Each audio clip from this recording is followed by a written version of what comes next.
And then I want to go back to kind of like the beginning of real estate. So 3 years before you actually became a broker, that's pretty good. Like I always envisioned opening like not always, like I've dabbled in, should I open a brokerage with like some friends and like focus on an area, make it a small boutique brokerage. But I'm always like a little hesitant, like I don't know enough. Like 3 years, I'm 3 years now, I think. Yeah. So like, I still don't know, and I call you, right? And I'm like, I couldn't imagine taking that on. Yeah. What were some of the mistakes that you made in your first 3 years that you kind of had to learn by actually going through it? Not that stuff that can't be taught. Just drama-filled transactions. And the amount of experience you have is through transactions. I like to laugh all the time when I get on the phone with an agent, and I know everyone has heard this. I know you've heard it. I've been doing real estate for 25 years or 30 years. It's like not impressive to me at all. Like I've done more transactions than you've done your entire career, like within 3. And take that out of your Zillow Premier profile, please. No, that just the amount of transactions you do is how you learn. I agree, 100%. You could go through the university. You could go to my broker Q&A. You probably learn a lot from broker Q&A because you hear other people's problems. I'm there every Monday. Or it's a different day now, right? Yeah. So I think that's the best. You hear problems and then you know how to resolve them. So I'll be honest, I was a touch unsure of myself when I took on brokers. Like, what if somebody has come to me with a question I don't know how to answer, but that it doesn't really happen.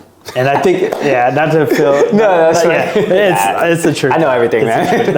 Or you'll figure it out. I don't want to seem like that. We call car legal like every once in a while or whatever. But I went through a lot of like problematic transactions is how you learn. What was a transaction that was like, all right, I'm done? That almost made you hang up the towel? Can't really think of anything that like made me want to quit. The one with Devin where they went through the paperwork?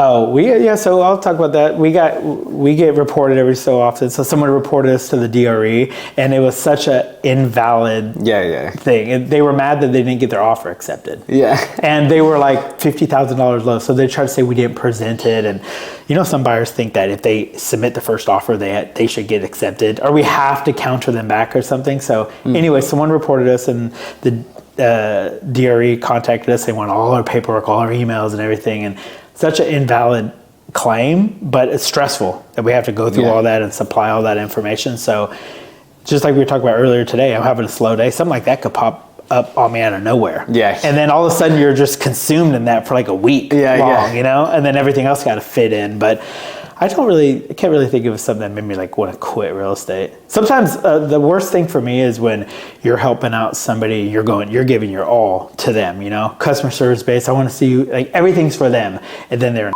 to you. Mm-hmm. Yeah, and they're like like just being upset or blaming something on you or falsely accusing you of something when I know for a fact I don't do business like that. Like that upsets me because I'm a firm believer is right. That's why we sleep good at night. We have honest and ethical agents that do things the right way, So I don't worry about getting sued on a normal basis. Yeah. No, that makes sense. And I think you're 100% right about that. Like that's why we sleep good at night is Twin Oaks. That's what made me join is like more family oriented. I love the family events, like even just on First Street when we're doing like the boat rides or you know what I mean? Like stuff like that. Like when I was interviewing the other brokerage, it wasn't that. It was like, oh yeah,